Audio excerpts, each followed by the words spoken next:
Thank you for attending our the 14th Lincolnshire ENT Grand Rounds. We have a special guest today, Dr. Emilio Amilibia. Amilibia. He is the head of the service of the ENT in Barcelona, and also associated professor in the Barcelona University. I think it's an interest subject, which is a case-based discussion. So we need everyone to be involved in this cases, especially with Dr. Emilio, as it will be this will be more as an interactive case-based. Thank you, Emilio, and you can start. Okay. Well, thank you. Thank you very much for your kind invitation. And thank you for the opportunity to share with you this this topic that is vestibular schwannoma. This is one of our most favorite topics in our center. We are working in Barcelona. We are working in this hospital at the top of the hill that we can see Barcelona very nicely and the sea. And well, as Dr. Ibrahim told us, this is a case-based discussion. So I pretend you to participate in the talk. So don't hesitate to ask me wherever you want to ask, or any comment you want to do. It will be very, very welcome. So as I mentioned, we are in a hospital. We are a reference center for NF2 and also for vestibular schwannomas. And we have operated on in the last decades more than 650 cases. So vestibular schwannoma is another member of the family, I would say. So in the next, let's say 50 or 45 minutes, I will talk a little bit about natural history, because I think is one of the factors we have to consider to decide what kind of treatment should we do. I will present, or we show you our protocol, the protocol we use to manage this kind of patients. We'll talk about cases. That's the more important part of the talk. And if we have time, I will show you some good films. So let's start with natural history. If we take a look to the literature, and especially Danish literature, because in Copenhagen, Denmark is a pretty small country. They have a national database for vestibular schwannoma since the early 70s. So they have a very good information about natural history. And this group show us that most of the tumors do not grow, particularly the small ones, particularly the intracranial ones. During the observation period, only or most of them, 83% of them, remain intracranial. And if you have a look to the extrameatal tumors, so bigger ones, a little bit more than 30% grow during observation period. So that's a very, very important idea to keep, is that tumors, most of them do not grow. Another idea to know about natural history, and that's very, very important, is that when the patients have good discrimination when initially at the diagnosis, they keep the good discrimination fairly well over time. So if we have good hearing initially, probably the patient is gonna maintain it during time pretty well. So knowing these two ideas, we are not doing now what we were doing before MRI era. So before that, most of the patients were not detected, were not diagnosed, and the patients who were diagnosed were treated. That was more or less the philosophy some decades ago. But now knowing this natural history, we'll say that most of the patients, of course, are detected. And when they are detected, most of them are observed, and only some of them are treated. So knowing that, now we know very well what we have to do with very small tumors. We have to observe them. We know what to do with big tumors. We have to operate them on. But the problem, the most challenging cases are the ones are in the middle. So the medium-sized tumors, because those patients, we have to consider some factors to decide what to do. We have to consider, of course, natural history, as I mentioned. We have to consider the size, of course. We have to consider the age, the facial nerve. How is the facial nerve? How good or how bad the patient is going to accept facial palsy. How is the hearing? And of course, how is the patient's preference?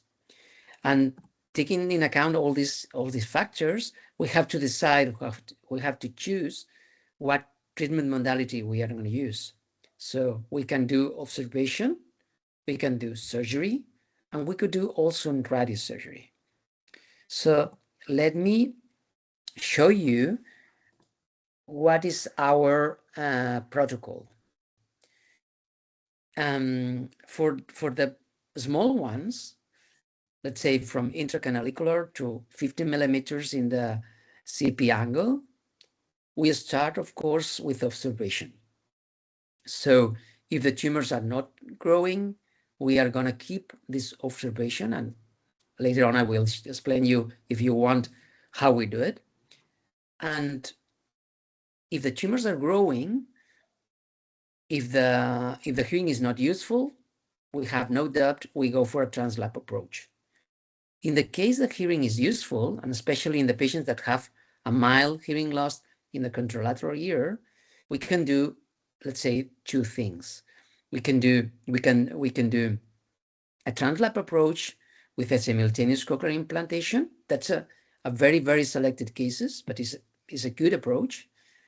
And we can do a hearing preservation surgery through a middle force approach or through a retrosigmoid approach.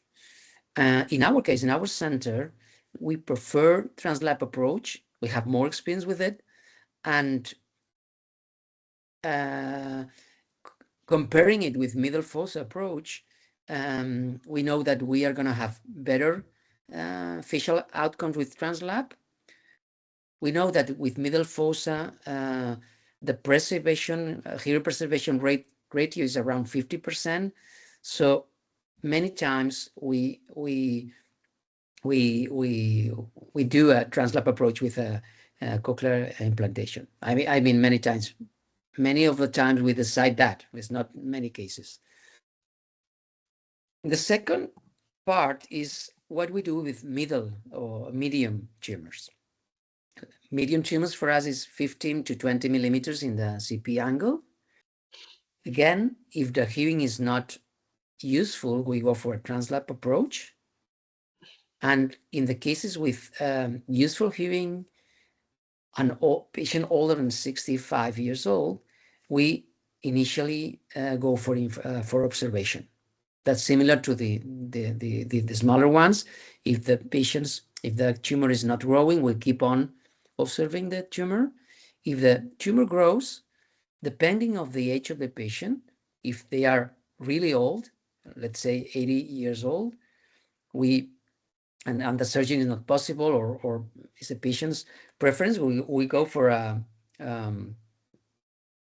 radiotherapy. But in the cases that the patients are not that old, we can operate them on, of course, if the tumor is growing. And if the internal auditory canal is affected, we go for a translap approach. Even the hearing is preserved. And in the cases where the internal auditory canal is not preserved, is not affected, we can go for a retrosigmoid approach to try to attempt hearing preservation. And here, I don't know if you can see we have this group of patients that they have hearing, or independently what hearing they have, they are young, and many times, even if they have good hearing, sometimes we decide to go for a translap approach. That's it. That decision probably might be controversial, but in our hands, tumors over 20 millimeters on some, we have worst worst facial nerve outcomes. So when the tumor is between 15 and 20 millimeters, and the patient is young, even the hearing is good, many times we decide to go for translap approach to preserve the nerve, the facial nerve, because we know that the quality of life is more affected for facial palsy than for hearing loss. So many times we don't wait the tumor to be more than 20 millimeters to decide to go for a translap approach, even the hearing is good. And finally, the other tumors that are bigger than 25 millimeters on the CPA, we go straight for surgery and we go straight for translap approach. So that's our protocol.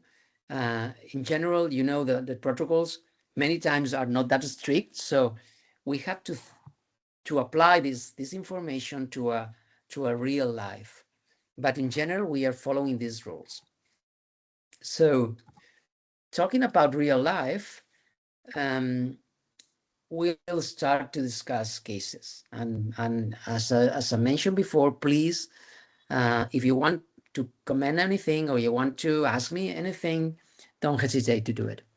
So we are going to talk about surgery. We are ENTs, we love surgery, and we are going to talk about surgery, but I will like to talk about what happens before surgery and what happens after surgery. So before surgery, I would like to talk, or I would like to explain to you what we do, what diagnostic tests we do, and what are the factors or how we choose any of the three treatment options we mentioned. During surgery, I would like to talk about approaches. We have talked about the three different approaches for vestibular schwannoma, and we will talk about which approaches are we doing.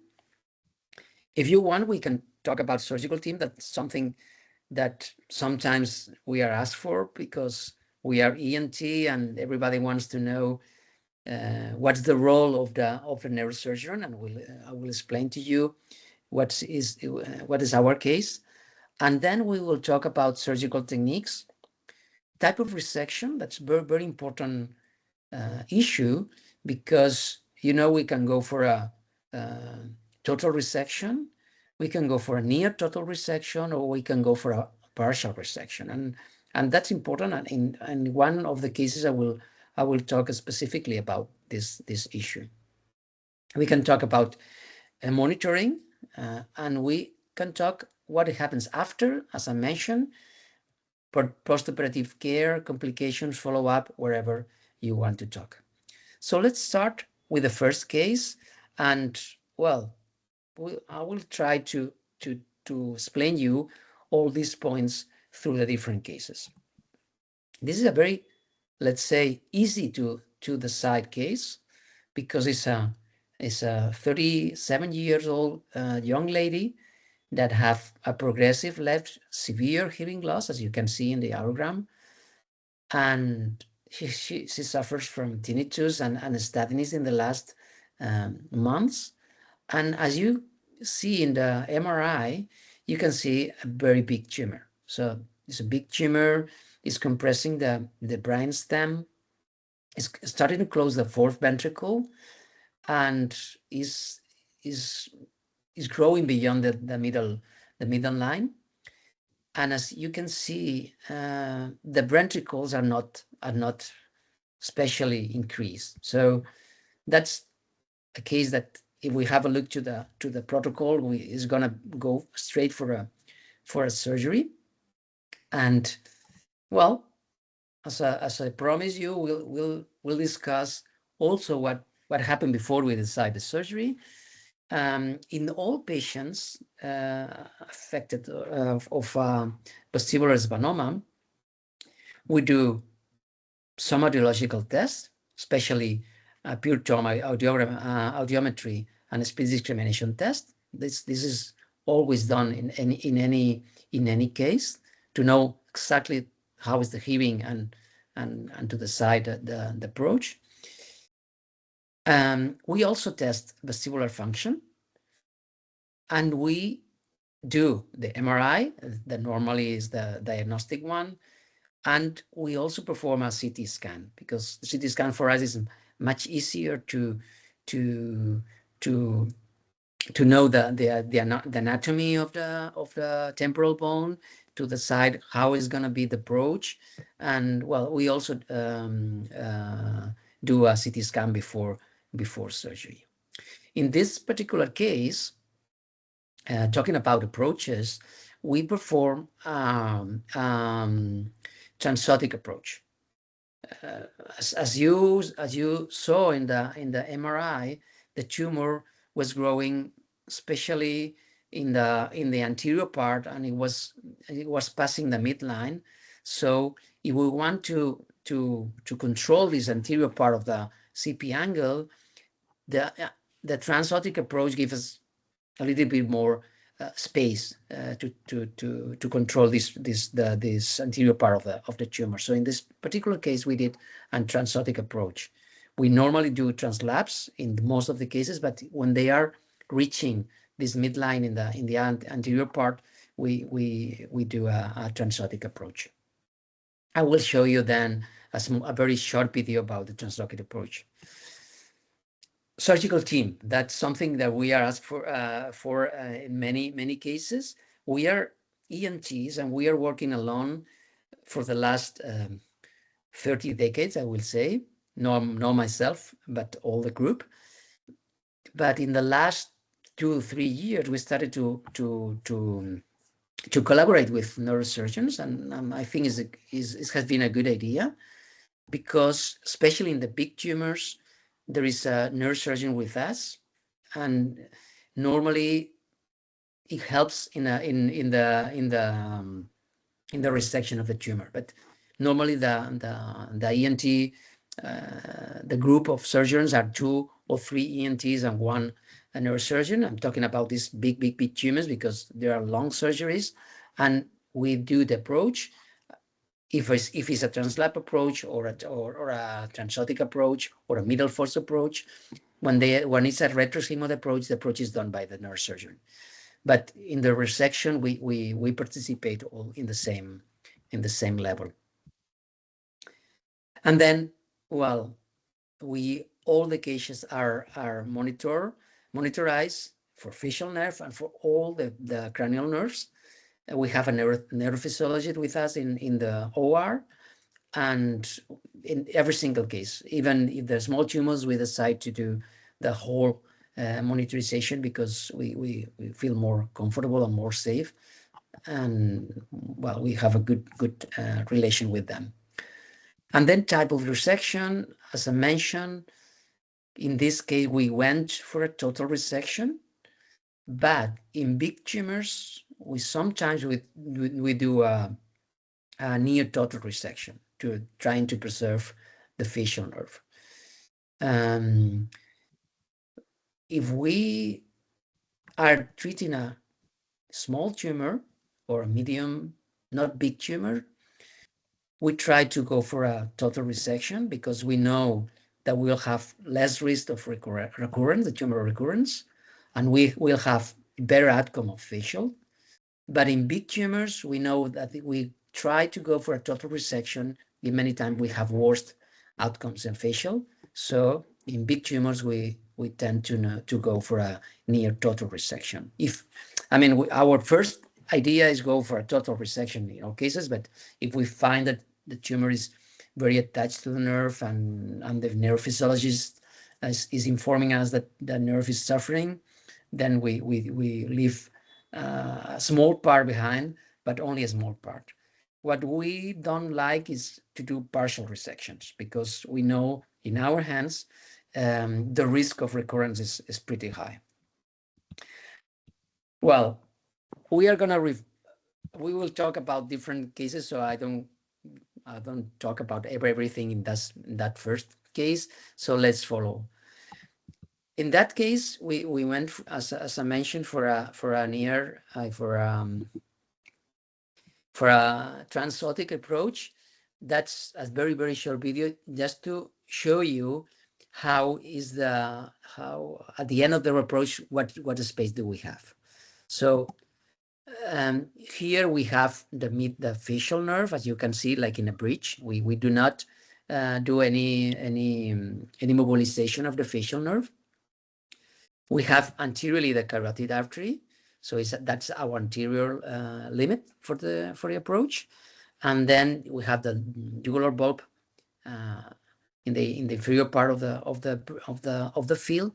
So we have a pretty good control of all the fossa, the posterior fossa, even anterior to the interauditory canal. So in these big tumors that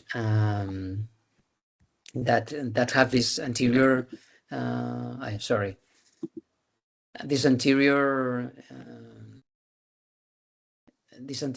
extension, sorry, this anterior extension, we use the transotic approach. Thank you very much. Well, so here you can see it was only to show you how big was the field. So in this particular case, we finally have, well, initially we have a worst facial nerve palsy, but with time it recovered, and now some years ago she has a Hausbregman 3 with the help of a weight lead, and you can see here the posterior the post-surgical CT scan, which you can see the big, very big, huge space we create. And 1 year and 3 years ago, after surgery, the patient have no residual tumor.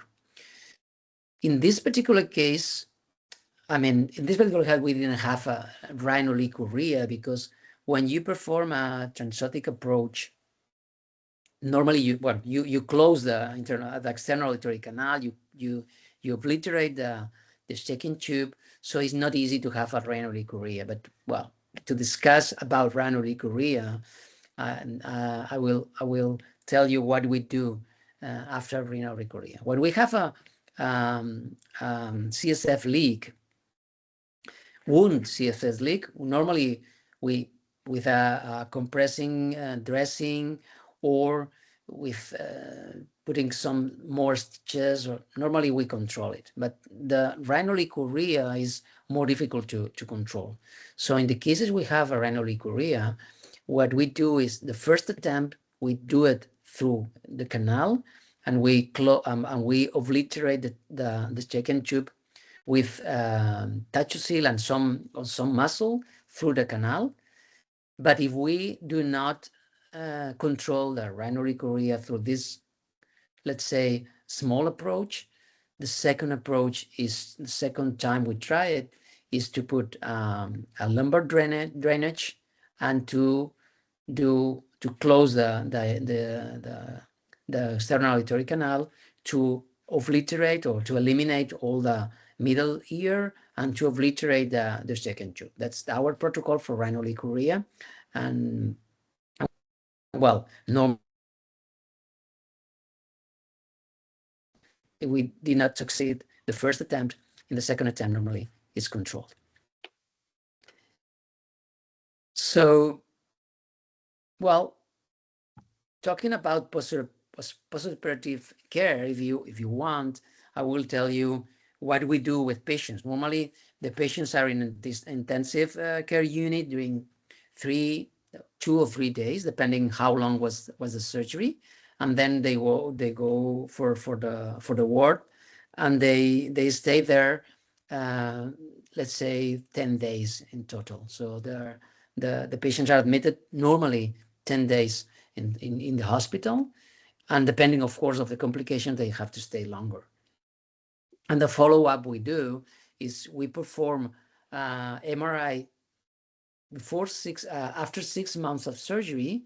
If we did a near total resection, or 1 year if we did a complete resection, and then we repeat the MRI if the first one do not have any, do not show us any tumor remaining. We do another MRI at 3 years, and then we stop follow up.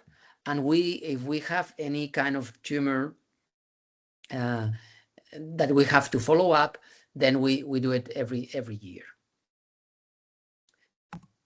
So I will show you now a different case.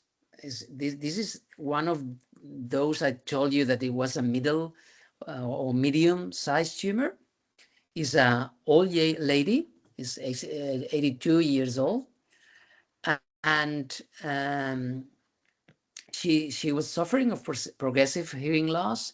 She had recurrent vertigo in the last years, and we performed the first MRI. That is the one I show you here in the screen. The hearing was a little bit more severe hearing loss in the left ear, but the hearing loss was not very bad. So as I told you, in the protocol, it's an old lady, the tumor is not very big, we decide to observe it. So the next year we had a tumor a little bit bigger, not much, and the hearing was more or less the same. She had a presbyacusis, but there was not a big difference between the left ear and the right ear. As you can see in the speech discrimination test, the speech discrimination was really poor. That's something very typical in vestibular schwannomas, that the pure audiometry is not really affected, but the speech discrimination test is much worse. But well, it's an old lady.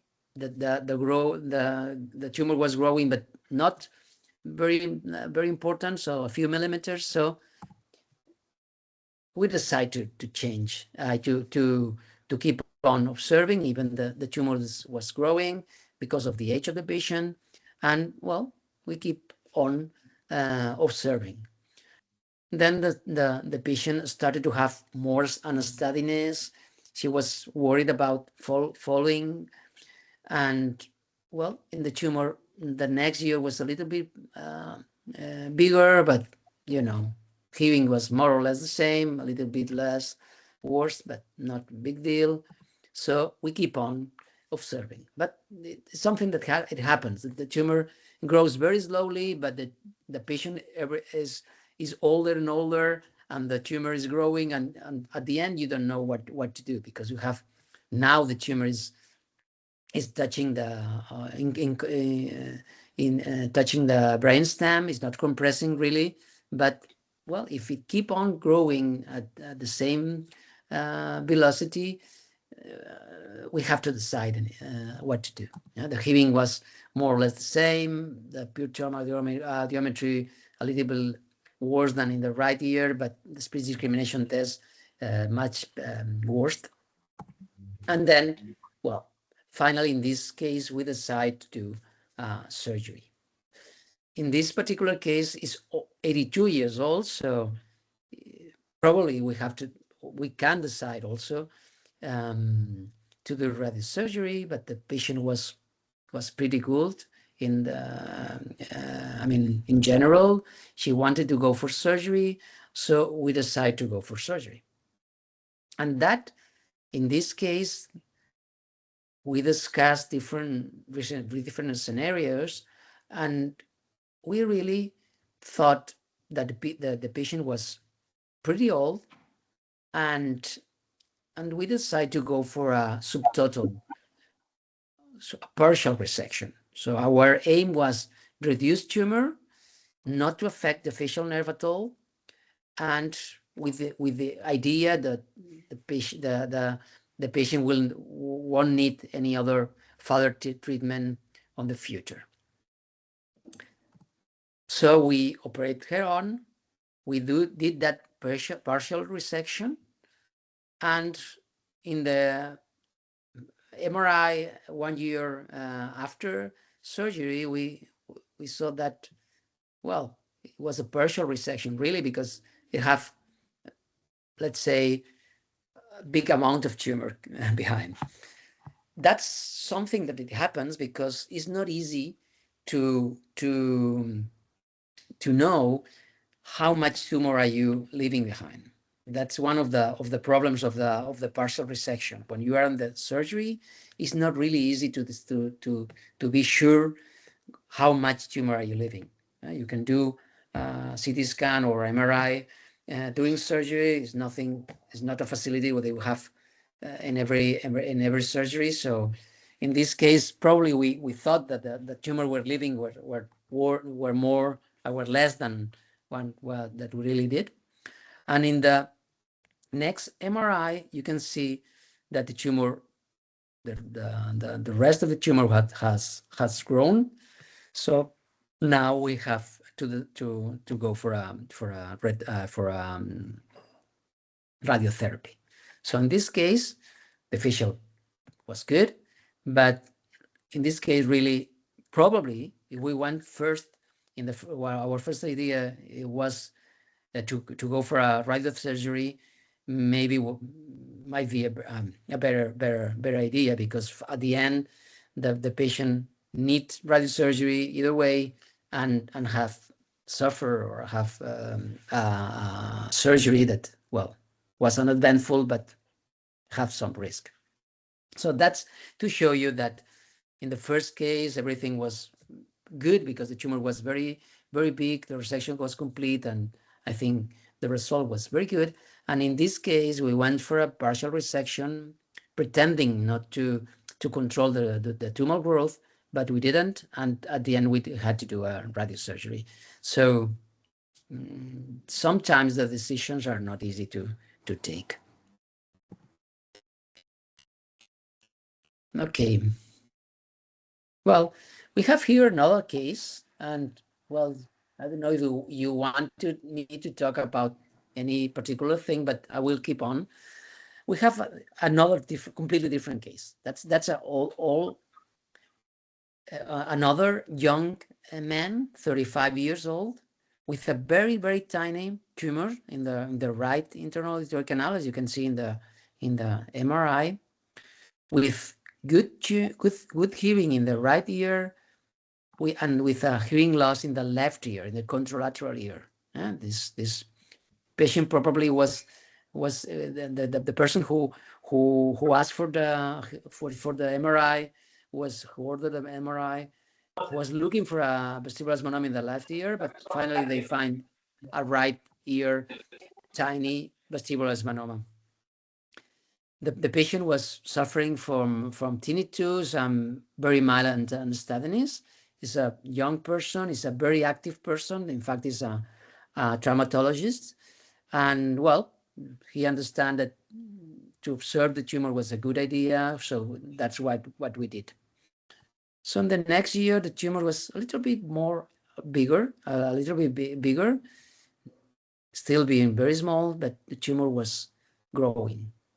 And the hearing was better in the right ear compared with the left ear. Remember, the right ear is the one with the vestibular schwannoma.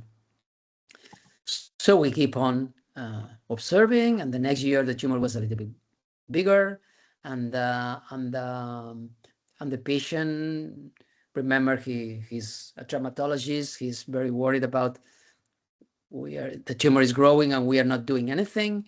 So finally, we decide to take a decision. So we talk with him about radiosurgery.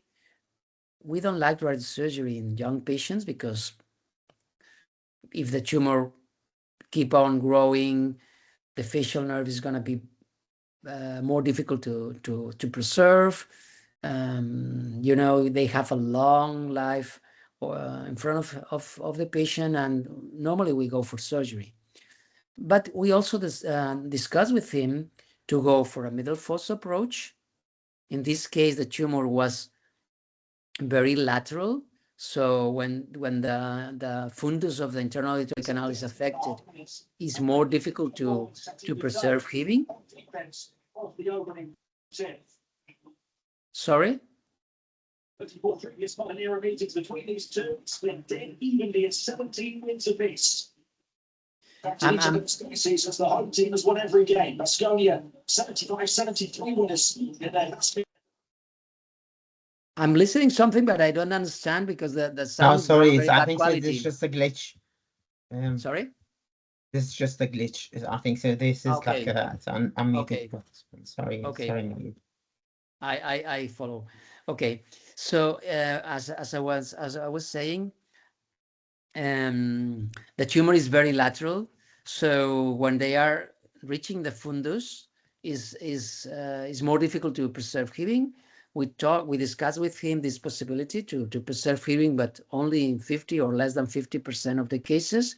And we discussed with him also that in our hands, the facial nerve outcome was better in a translap approach than in a middle force approach, because in the middle force approach, you know that the first structure you find when you start opening the internal auditory canal is the facial. So you have to move the facial to resect the tumor, and then this movement of the facial makes it more difficult to preserve it. So finally, he chose not to affect or not to put in risk the facial nerve, and we proposed him to do a translap approach and a simultaneous cochlear implant. And that's what we did.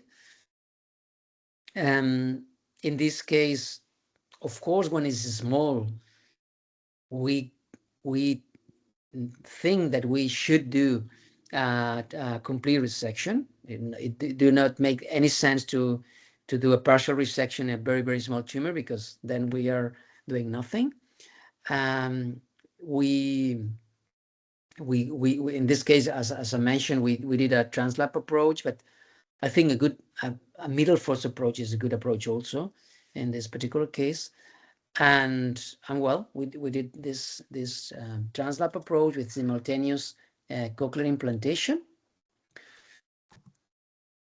Here we have a short video of the surgery. What we do in these cases is to put an intracochlear test electrode to know if the auditory nerve is preserved or not. Then we do the resection. In this moment, we are doing the vestibular nerve section, and we preserve, of course, the cochlear nerve. We preserve the facial nerve. This is a very tiny tumor, that's true. And then once we resect the tumor, we keep on measuring the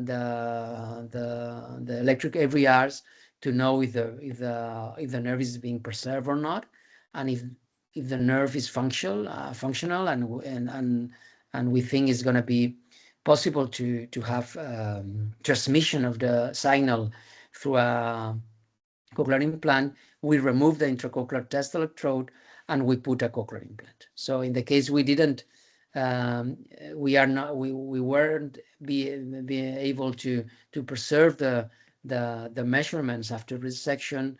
Probably we do not put a cochlear implant. And in the case that the waves are preserved, also we go for a cochlear implant. Emilio, can you repeat the video? It was like your signal is not that clear when it comes to the videos. So, yeah. So, do you want the video to keep? Yes, that would be great. Okay. Here we are putting the intracochlear test electrode. We are measuring after before the resection. We perform the resection. We cut the vestibular nerve. We preserve the cochlear nerve. We preserve the facial nerve, of course. And after the resection, we again measure with the intercochlear test electrode, and if the waves are preserved, then we remove the intercochlear test electrode and we put the cochlear implant. So that's what we did. And well, one of the questions always is about how we can do MRIs after putting a cochlear implant? That's one of the big questions. And I show you here the MRI after 1 year or 6 months after the surgery, and you can see that it's a little bit deformed, but it's possible to see the internal auditory canal, and it's possible to see that there is no tumor in the internal auditory canal. And as you can see in the audiogram, the results was pretty good. This is only using the cochlear implant, masking the contralateral ear, and you can see the pure audiometry is around, the threshold is around 40, and the speech discrimination is like 90% at 65 dB. So it's a very good outcome. And as I told you initially, that's only for very, very selected cases. The patient have to be very highly motivated, only for young people with active life who needs really both ear for in everyday life. But in this case, the result was pretty good. Okay. The next case is again a completely different situation. That's an NF2, and it's something that we haven't talked about yet. We are a reference center for NF2, and I would like to show you one of NF2 cases. This is a young lady, 22 years old. She's suffering from a familiar NF2. Her father was affected of NF2, and her sister is also NF2. They have the same mutation, of course. She's asymptomatic. It's a mild decrease on left vestibular function, but hearing is, she said, is good. The audiogram I'm showing you is not completely normal for a 22 years old lady, but she's more or less comfortable with his hearing. The speech discrimination test is 100%, and the tumors were really, really small. In all the NF2 cases, we also perform a spinal cord MRI to know if they have other lesions. As you know, they can have lesions in all the spine, but she in this case had no lesion in the spine, and she had only these two small vestibular schwannomas.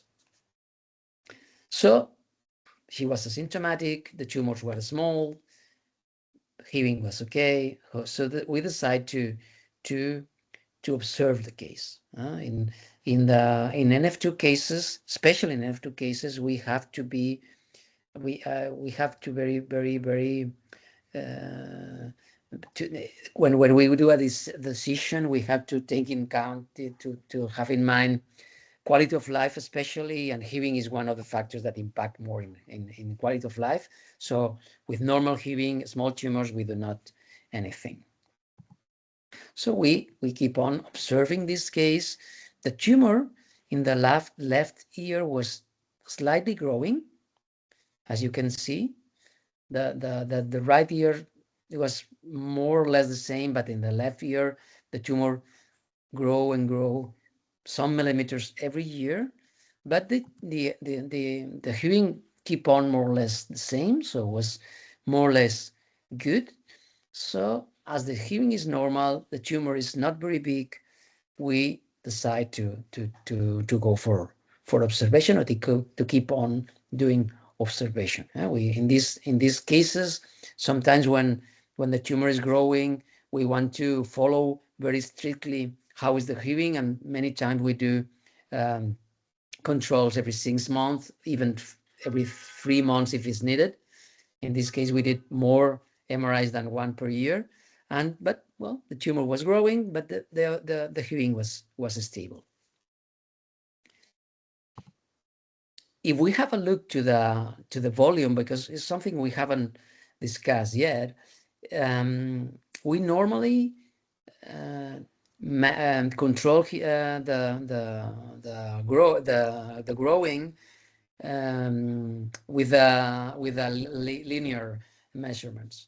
But it's true that if we measure volumetric, we measure the volume, it's much easier to see how is the growing, because if you can see in this case between 21 and 22 the tumor grew a little bit, but in the last year, from July 22 to November 22, the volume increases much more than that we can see in the MRI, only measuring the diameters.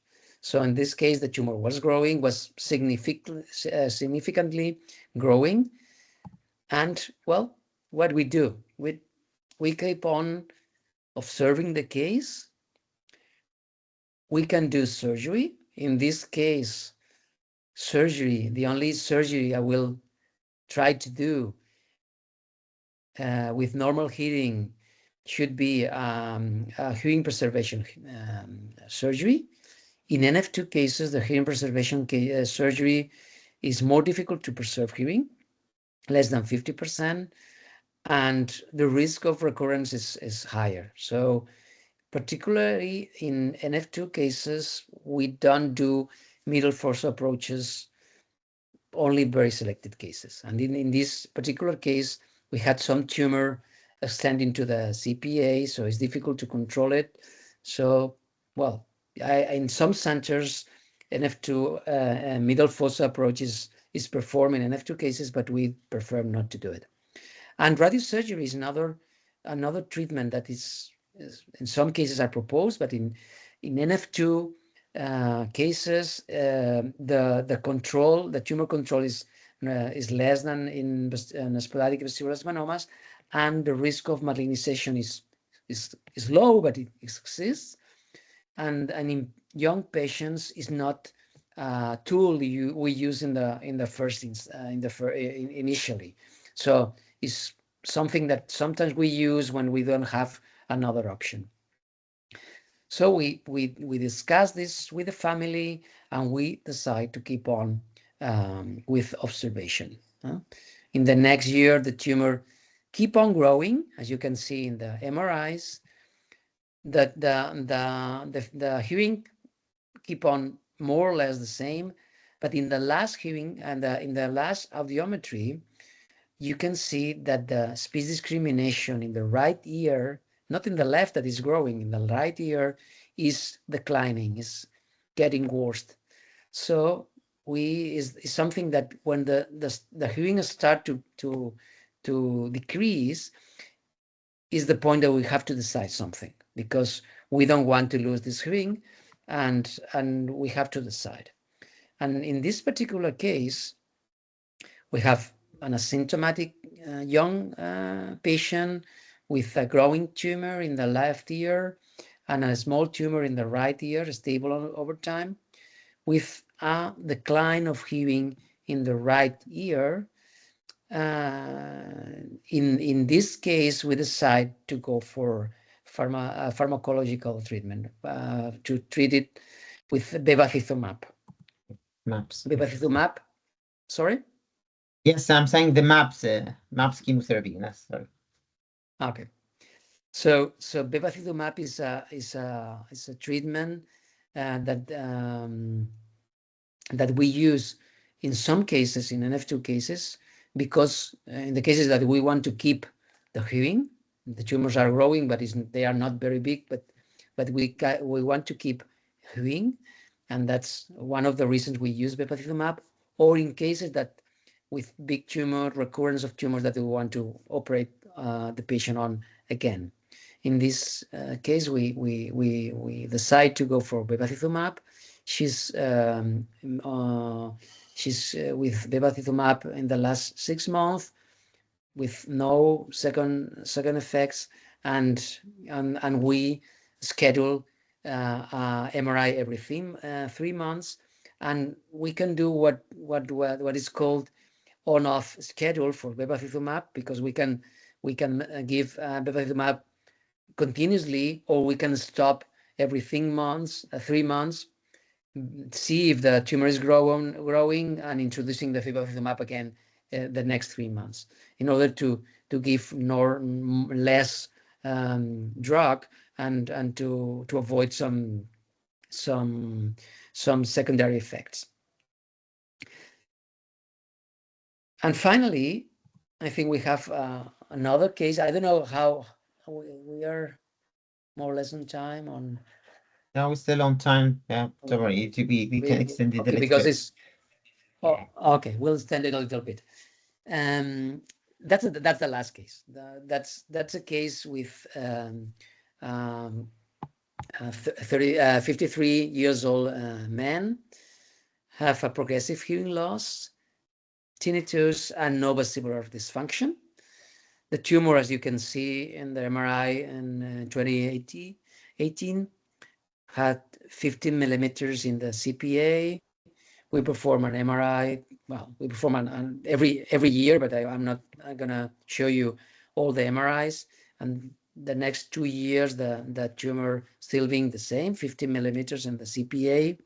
The hearing has a moderate hearing loss in the right ear with a poor speech discrimination. So the hearing is not very good, but she's still thinking that is useful. He's a teacher, and he doesn't want to lose hearing. So we decide to keep on doing observation.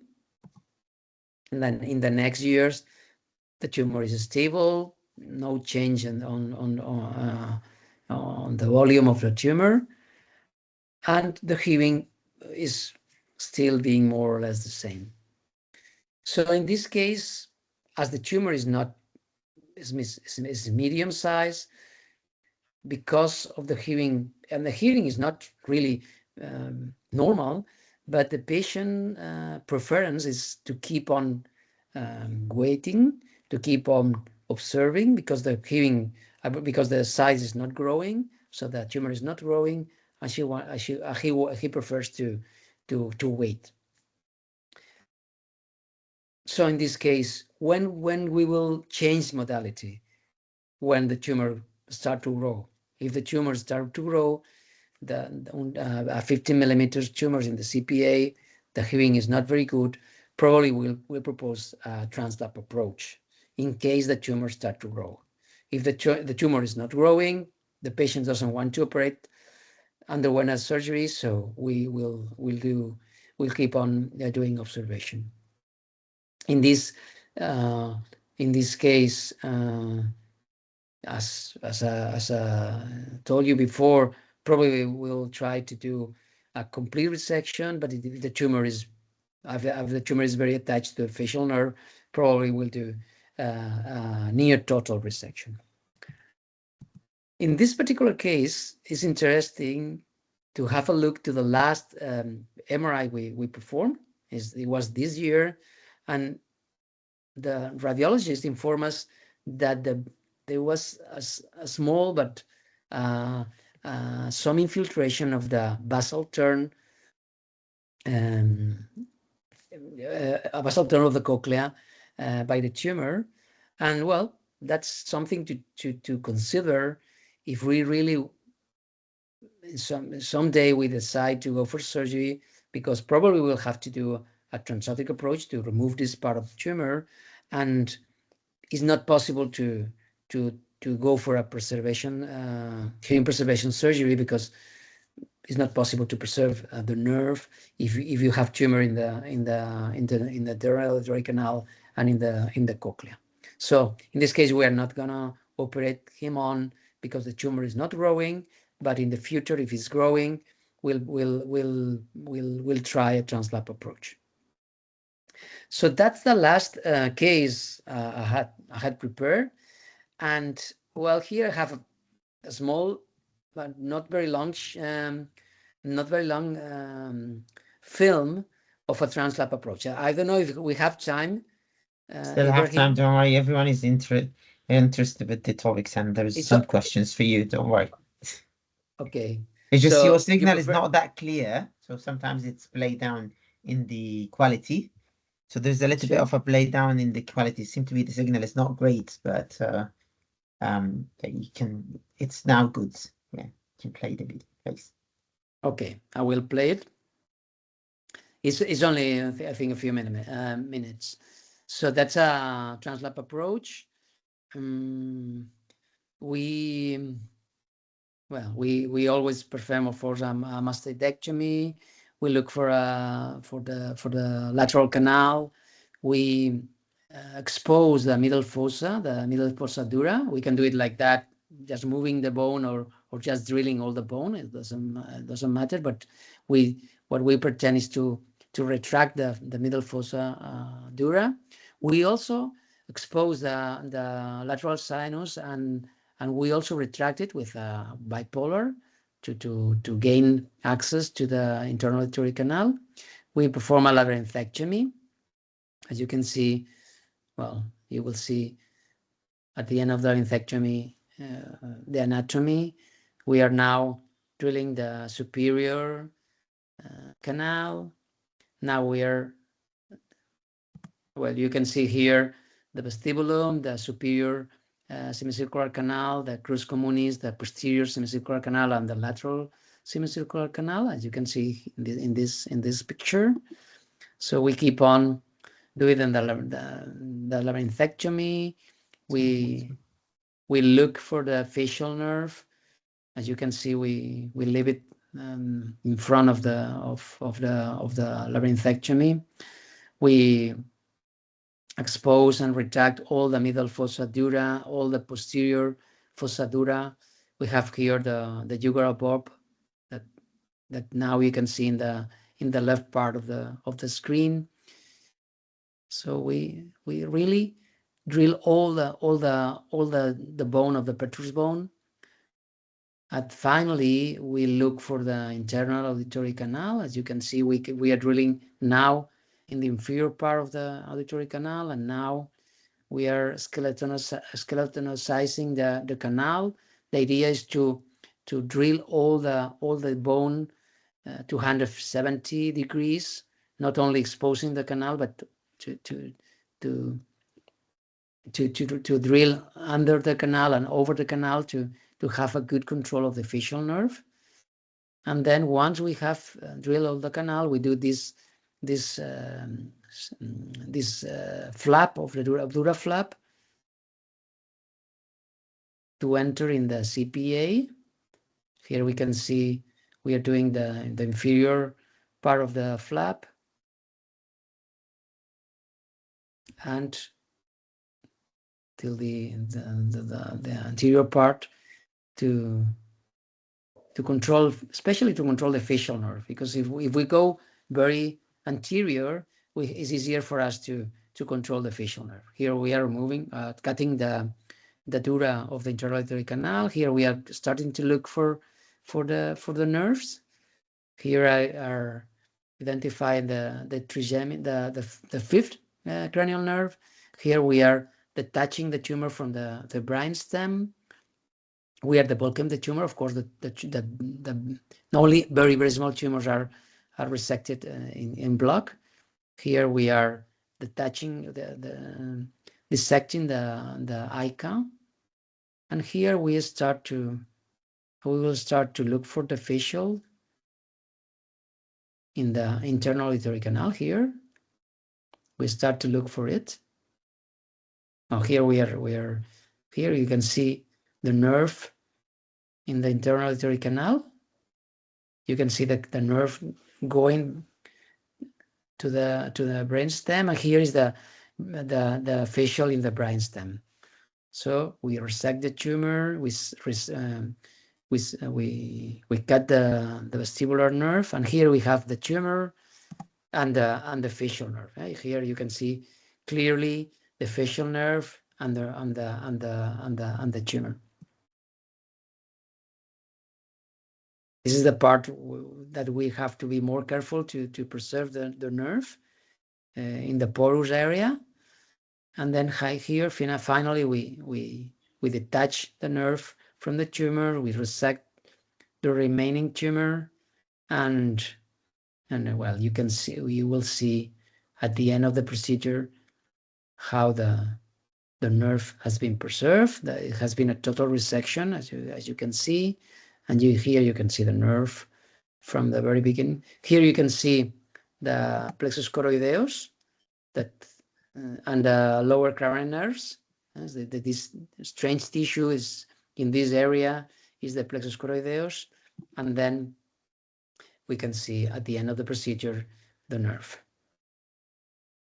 We obliterate the middle ear to avoid leakage of the CSF leak through the stecking tube. We obliterate with abdominal fat the petrosectomy, and we close the wound. So, well, that's all. So, thank you very much for your attention. Thank you, Emilio. Really interesting topics. We have some questions. We have like yes, 5 minutes, and I think the better is the person to ask the question by himself anyway. But I have some questions. I think it's Rohban. He was asking about if the nerve signal is not present, would you put the ABR instead of the CI? It's a very good question. In the case of sporadic vestibular schwannoma, I won't put an AVI, especially if they have contralateral hearing. So if there were no signal, I won't put CI, but I won't put an AVI. In a case on an NF2, yes, the answer is yes. If we have no signal at the end of the resection, if they don't have contralateral hearing, we put an AVI. In the cases where they have contralateral hearing, even they are NF2 cases, we do not put AVIs in the first instance, but we wait for using the AVI when we are operating on the second tumor, let's say, and the hearing is not, we don't have a hearing at all. Because AVI outcomes are, let's say, poor, so we only use AVI when we have no other option. Great, thank you, Emilio. We have, I think we have a lot of ENT otology consultant with us today. We have, I think so. Mr. Ben-Amr is here, Mr. Savaji is here, Salman is here, Anas as well. So we have like 5, 6. So you will have a lot of questions anyway. So Mr. Ben-Amr, you can unmute yourself and ask a question, and then Nigrasha, who wants to ask, just once the question has been answered, you can just unmute yourself and start, or raise up your hand, please. Thank you very much, Emilio, for this nice presentation. My question is, do you see more vestibular schwannoma lesions on the superior or inferior branch of the vestibular? And will that make a difference in your approach? Would you still approach, if it is superior, would you still approach translabyrinthine, or do you then change your method of approach? Thank you. Well, that's a very good question. In fact, we normally do a translap approach, so it doesn't matter what's the nerve affected. But if we want to go for a middle fossa approach, if the nerve affected is a superior vestibular nerve, is easier to preserve hearing that if the branch affected is the inferior branch, because it's closer to the cochlear nerve. So it changes our decision if we want to go for a middle fossa preserving hearing, because if we have a superior nerve, we will be more comfortable because we think that we have more chances to preserve hearing. If we have an inferior branch, our possibilities are less, so the patient have to know that the possibilities are less to preserve hearing. Yeah. Thank you. Thank you. You're welcome. Rush. Yeah, Yeah, thank you, Professor. It's a nice presentation. My name is Nagraj Sibaji. I don't have a video, sorry. Actually, two questions. One is the last case you mentioned, the 53-year-old with 1.5 centimeter. Why we haven't tried gamma knife for stereostatic surgery or radiotherapy in the beginning? Why we are going for the surgical option straight away? And then second question is, what is your follow-up strategy for small tumors? Because in we are working in the DGH, we see a lot of small tumors, one less than 1.5 centimeter, and then how long we need to follow up, and then what is the follow-up strategy? How frequently you do the MRI scan with contrast or without contrast, this thing. So the first question is why we haven't tried stereostatic in the 53-year-old, and then follow-up strategy, please. So sorry, I didn't understand which case you were talking about, The last one, the last one, 53-year-old with the 1.5 centimeter tumor. The last one. Well, Yeah. the last one we didn't do a stereostatic radiosurgery because the tumor was not growing. So in patients around 50 years old, the tumor is not growing. We don't go for a radiosurgery. Radiosurgery, we have to do it when the tumor is growing. If it's not growing, there's no need to do radiosurgery, and we have more risk to lose hearing faster. That's the reason. And the second question was about the follow-up. We normally do the diagnostic MRI, and then we do 6 months after we do the first control MRI. If the 6 months is not there's no grow at all, then we keep on doing every year for the first 5 years, and then once we finalize these first 5 years, we do the next 5 years. We do every 2 years an MRI, and then at the end of these 10 years, we start to doing every 3 or 5 years, depending on the case. There are some centers that stop following the patients, but we are afraid of very late growing, so we keep on doing any MRI at least every 5 years for the whole life. And we normally do it, the first MRI have to be with contrast, of course. And when the tumors are very, very small, they are more difficult to look for them, and then we use contrast. But in tumors that we know that we are controlling over time, many times we don't use contrast on the follow-up MRIs. Okay, thank you very much. Yeah, thank you very much. Another question from MM. I'm not quite sure the name. Sorry for this. It just does the surgery help in dizziness, and how? And I will add it's whether this surgeries make the patient worse from the dizziness, especially symptomatic means either fissure nerve or dizziness of hearing. So sorry, you are. So the question is that how's the dizziness after the surgery? Does it get worse, better? Okay, and from the symptomatic, is it hearing or fissure nerve or the dizziness?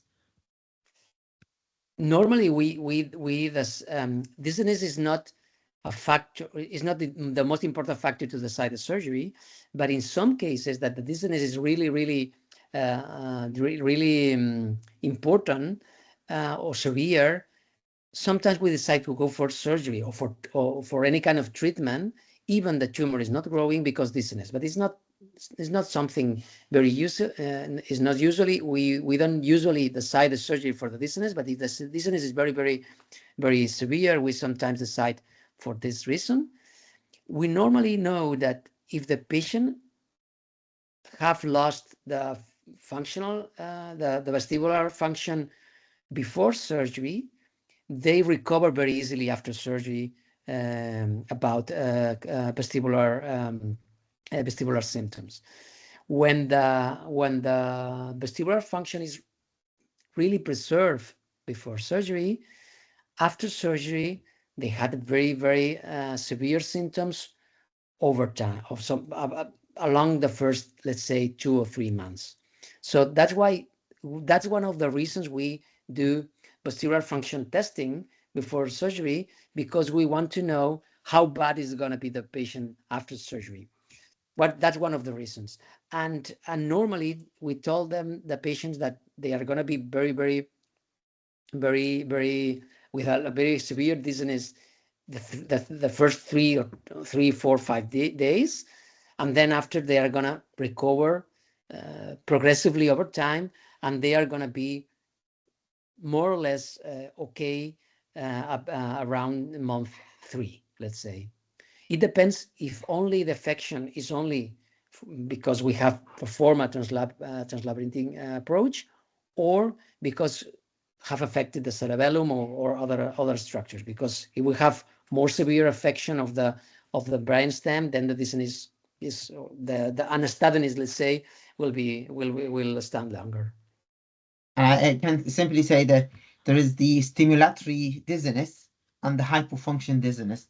Usually the stimulatory dizziness is worse. The hypofunction is usually when you get to minias, for example, you inject them, you transfer the dizziness, which is the vertigo, from the stimulatory to hypofunction, which is kind of a deviation, unsteadiness, but it's better than stimulatory. Yeah. That's true. That's true. That's why sometimes we decide to go for surgery, because it's better to have a complete a reflection of the nerve and to compensate it, than to have this situation. Yeah. Anyone else want to? We have like 2 minutes, not more. If it's not, that would be great. Time, really appreciated your time, Emilio. I know that you're busy. So we have another question. Is it Ahmed Shahata, Mr. Shahata? Anyway, so I think so. We appreciated your time and the value of sharing this knowledge with us, and we hope we're going to see you back again in another topics. And thank you, everyone. So we just, anyone wants the certificate, we have 1 hour accredited hours for teaching for this ground round. So please put your emails to be sent to have the certificate. Everyone is saying thank you. Okay. Thanks again. Thank you very much for the opportunity, and okay, we'll see again, sure, in another occasion. Thank you very much. Sure. Thank you, man. Thanks.